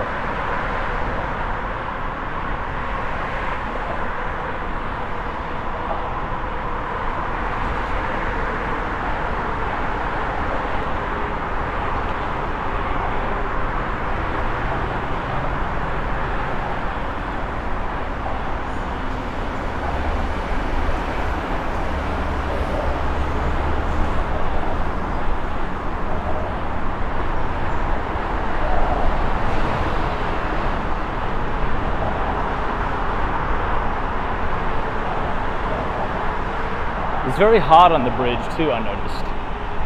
Very, very hot.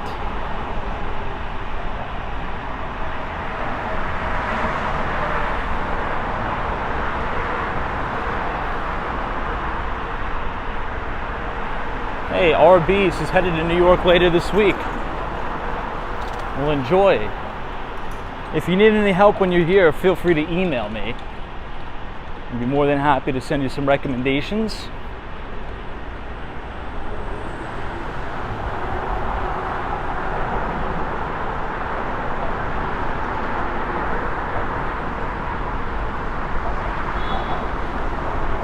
It looks like we got a bit of a traffic jam here on the 59th Street Bridge. But if you guys want to connect with us off of YouTube, you can feel free to follow us on Twitter at Walks Wall Street, or if you click the links in the description,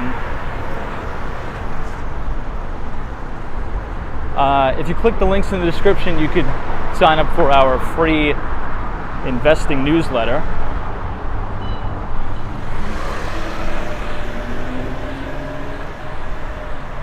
I think maybe that guy got lost on a delivery. Sometimes the GPS could tell you to go up on the 59th Street Bridge if one of the apartment complexes are just right under the bridge. It's a little bit confusing.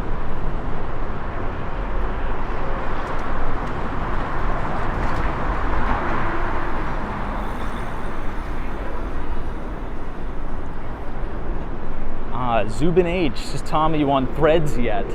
So I have a Threads account, I just haven't really posted anything to it.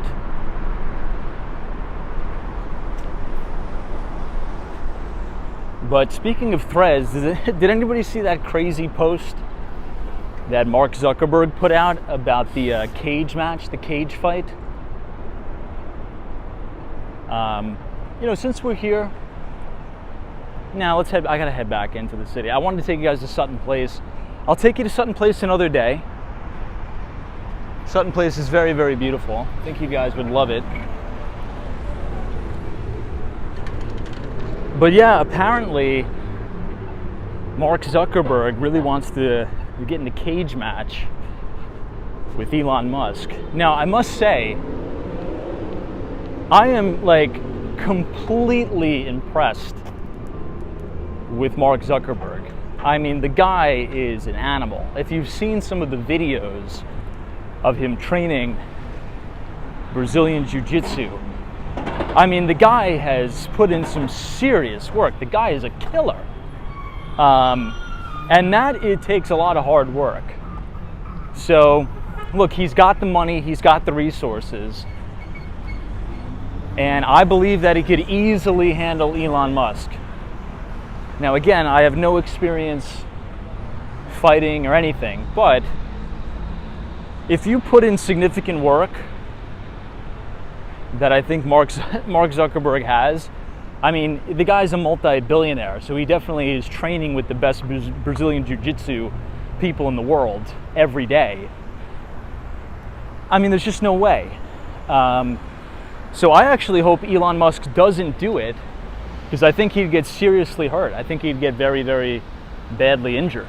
So hopefully he doesn't do it.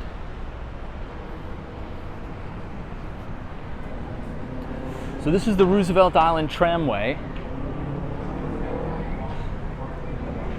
So this is that cable car that'll take you all the way to Roosevelt Island.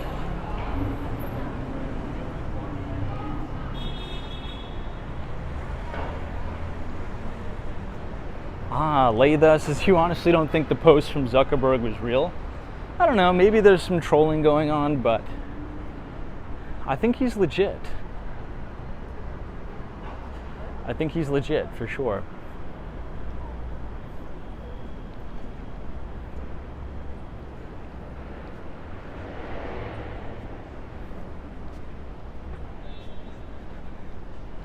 I mean, I've signed up for a few Brazilian Jiu-Jitsu classes in Miami at Valenti Brothers. I'm not sure if anybody's heard of that. I mean, I don't go all the time, probably about 3 to 4 times a month. And that is a very, very difficult sport / martial art. like very, very difficult. And I think I have pretty good cardio. But when you're grappling with somebody, it is a completely different ball game. That's really the only way I could explain it. It's completely different.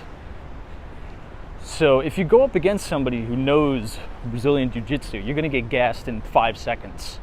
Like literally, you're just going to get gassed. Grappling takes a significant amount of energy, and you got to have crazy cardio. So I think Mark Zuckerberg would probably handle him pretty easily. Oh, cool. Everything in Miami. Very nice.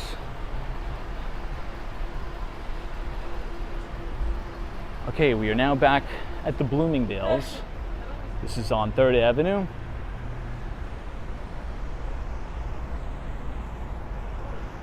Look at the Upper East Side. Very quiet. Sunday night on the Upper East Side.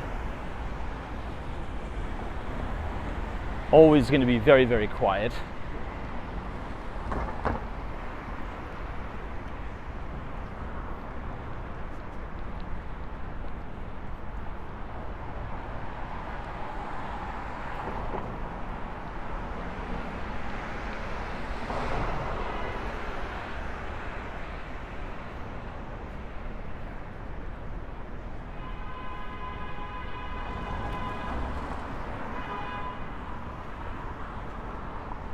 Oh, Lee, very cool, man. Let me take a screenshot of that.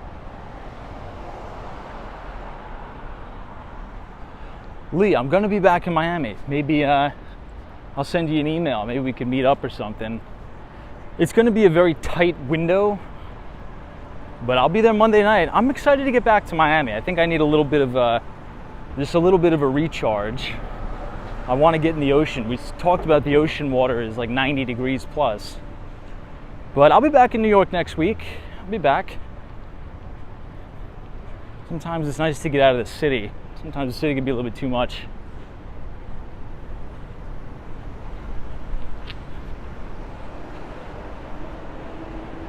'59th and Lex. Almost back at Central Park.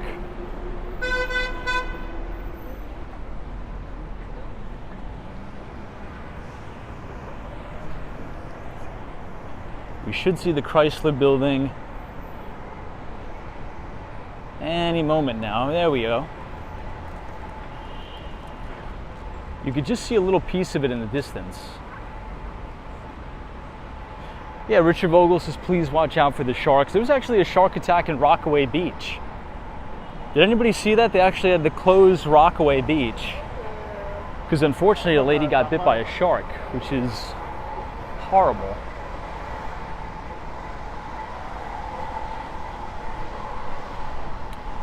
Look, I think we talked about a lot tonight. You know, we did a quick review on where we are as it relates to monetary policy. Once again, the companies that are on the earnings block for next week is Walmart, Ross Stores, TJX, Target. And I'm interested to see if this trend is going to continue of upper middle class and wealthy consumers trading down to Walmart, right? Remember what the CEO of Walmart said on the last 2 earnings calls. They're actually winning a lot of business from Whole Foods. So Whole Foods is just ridiculously expensive. So even people with, you know, $100,000 incomes, $200,000 household incomes are starting to choose to trade down to shopping at Walmart. Not only that, purchasing store brand products, which is actually good for business because store brand products have higher gross margins. So if you all enjoyed the live stream tonight, you can feel free to leave a like on the video. Click the subscribe button if you're new. We will not be live tomorrow, unfortunately. So I wish you all a prosperous start to the week on Monday, and I will see you all back in the 305 Miami, Florida on Tuesday. So Sam M., I appreciate you. Michael, Joseph, if you guys want to connect with me offline, shoot me an email. If you're thinking about moving to New York, feel free to reach out. I can help you out now that we are on the Kirsten Jordan team at Douglas Elliman. So Otto, thank you so much. Vivian, all of our moderators, FredX, Abdullah, Tatted Tara, Joyce, Buy the Book, Penelope, thank you so much. Brian, Joe Driver, there's always a bull market somewhere. You just need to know where to look. Wishing you peace, prosperity, and success in the week ahead. Take care.